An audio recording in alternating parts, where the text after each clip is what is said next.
એટલે ડૉક્ટર આપના જવાબ પછી લગભગ પંચકર્મ સારવાર વિશે તો અમારા વ્યુઅર્સને જાણકારી મળી ગઈ હશે કે શું છે, પરંતુ આ જે સારવાર છે પંચકર્મની એ કેવી રીતે કરવામાં આવે છે અને એ કર્યા પછી દર્દીને શું લાભ થતો હોય છે?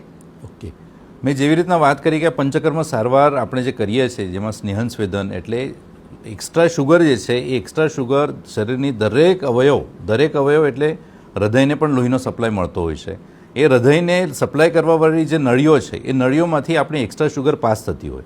હવે એક્સ્ટ્રા શુગર જ્યારે નળીઓમાંથી પાસ થતી હોય છે તો એ એક્સ્ટ્રા શુગર જે છે પોતાની ખરાબ અસર અથવા તો ઝેરી અસર એ નળીઓની દિવાલ જે છે એને આપતું હોય છે, જેના થકી એ લોહીની નળીઓની દિવાલ જે છે કડક થવા માંડે.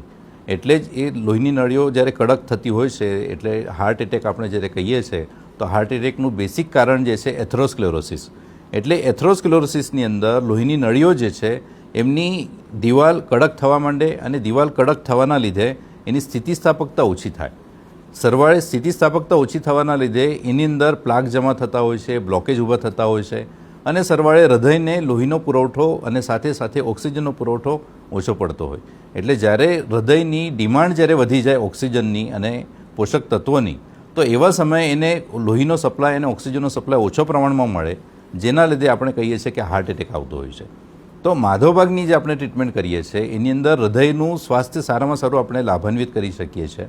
જે લોહીની નળીઓ કડક થયેલી હોય છે એ નળીઓનું સ્વાસ્થ્ય પણ આપણે સુધારી શકીએ છીએ. એ બ્લોકેજનું પ્રમાણ જે છે બ્લોકેજનું પ્રમાણ પણ આપણે ઘટાડી શકીએ છીએ.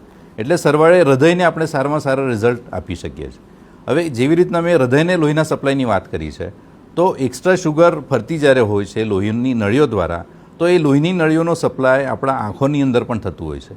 એટલે બહુ બધી વાર આપણે જોતા હોઈએ છીએ કે ડાયાબિટીસના લીધે આંખોની અંદર જે છે લોહીનો સપ્લાય જ્યાં કરવાવાળી નળીઓ છે ત્યાં બ્લીડિંગનું પ્રમાણ વધી જાય છે, અથવા તો બ્લરી વિઝન જે કહેવાય, ઝાંખું દેખાવું છે, છારીબાજી જેવી છે, આ બધી વસ્તુઓના લીધે આંખોને વધારે પડતું નુકસાન થાય છે.